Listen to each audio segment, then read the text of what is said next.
I mean, sure, healthcare feels like a luxury. Privacy is basically a myth. Groceries cost more than your car payment.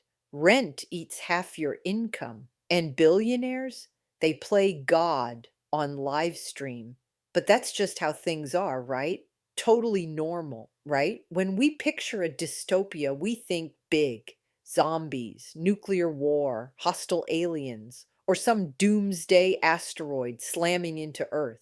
Those are hard dystopias, loud, violent, cinematic. They wipe out everything fast. The survivors are tough, dirty, and constantly fighting for scraps.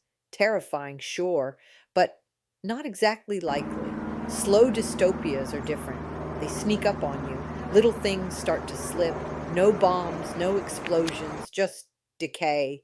Diseases spread, prices rise, rent becomes unmanageable, freedoms shrink, privacy vanishes, and the number of people sleeping on the street goes up.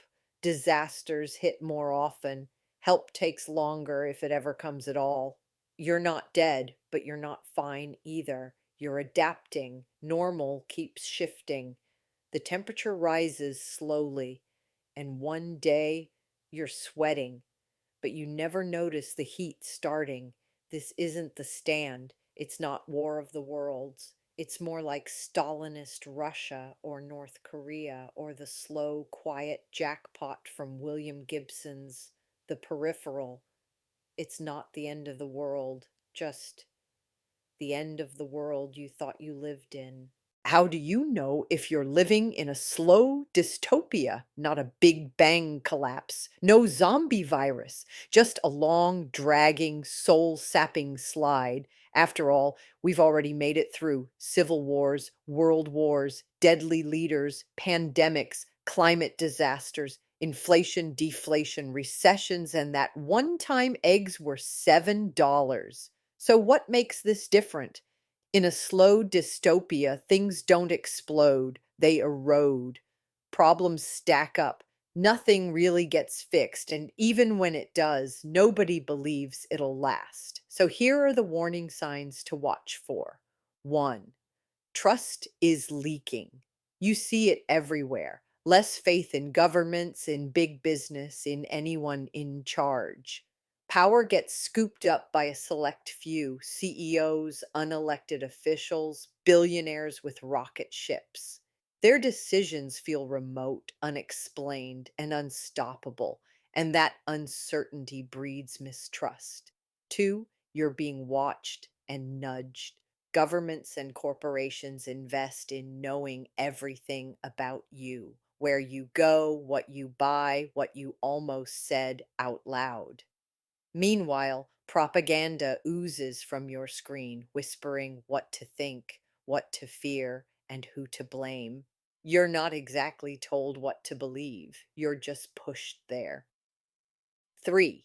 Everyone's uneasy and getting quieter about it.